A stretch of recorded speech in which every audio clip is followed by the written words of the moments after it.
The era of the Nintendo Switch had some of my favorite games of all time and brought some of the best memories that I've ever had in video games. But unfortunately, there were also some moments of disappointment as well. So my number 5 thing that frustrated me a lot about the Switch era was a lot of shovelware. I felt like many times when there was a direct, I could almost guarantee that there was going to be some sort of farm simulator and a random anime game and something else. And I just felt like it left a lot on the table for the really cool stuff to be announced, and it just never would.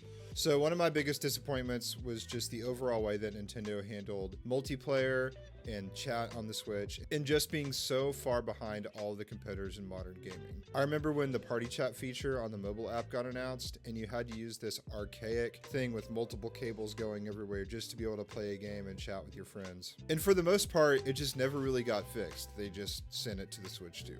My number 4 disappointment for the Switch was struggling graphics performance. There were many games, Scarlet and Violet most notably, that they just had really bad performance. But other games like Kirby and the Forgotten Land, which was a fantastic game, had a lot of stuttering and a lot of pop-ins. It just really seemed like it was hard for this console to reach 1080 60, which, I'd been playing games at that level since, 2010? So my next disappointment was Super Mario Party. And this game just felt like another instance of Nintendo releasing a game that left me wanting more. And instead of adding any substantial DLC, they just moved on and made a new game that they charge us full price for. So my number 3 frustration with the Switch was the lack of common third-party games. It seemed like every other system would get just those common titles, Call of Duty, a lot of times Madden. The Switch was just left out in the cold, and if you wanted to play those cool games, you just had to go somewhere else to do it. My number 3 biggest disappointment of Nintendo Switch is no Mario Baseball. The Mario Baseball games are some of my favorite games of all time, and we got some pretty fun Mario sports games on Nintendo Switch, but Mario Baseball takes the cake. It's not close. I really hope we get this game soon in the new era. So my number 2 disappointment on the Nintendo Switch was Pokemon Scarlet. I had played the other 2 Pokemon games that had released for the Switch, and while they struggled a little bit, for the most part, they were really fun.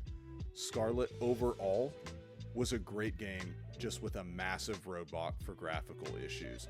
And unfortunately, they were just too big to overcome, and it really led to a bad experience, even though I played that game for almost 100 hours and completed the Pokédex.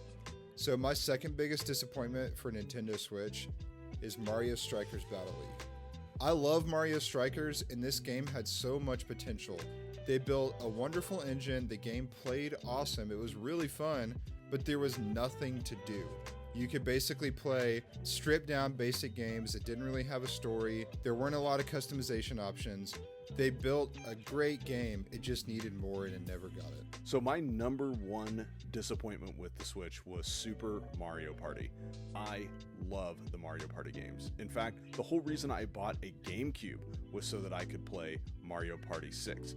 So when Super Mario Party came out, and it basically was a modified version of the Mario Party we had come to love and know, it just really left a sour taste in my mouth of paying full price and feeling like I got a game that was, half at best. So my number 1 disappointment on the Nintendo Switch is just the Pokemon series not reaching its full potential. When the Switch first got announced and I started thinking about Nintendo bringing together their console experience and their handheld experience, the first thing I thought of was Pokemon and being able to finally play a Pokemon game with a console experience. But unfortunately, most of these games ended up not looking very good, especially Scarlet and Violet. And I'm not a game developer, but in my opinion, there's no reason for Pokemon to not look and play as well as Breath of the Wild and Tears of the Kingdom did. Okay, so that was our tough, disappointing things that we had about the Switch era. We're moving on to the Switch 2, and hopefully we have brighter days ahead. What were the things you were most disappointed by the Switch 1 era? Let us know in the comments below. We'd love to hear what you have to say. With that, we're going to sign off. Like, comment, subscribe, and until next time on Switchcraft and Switchery, we will see you later.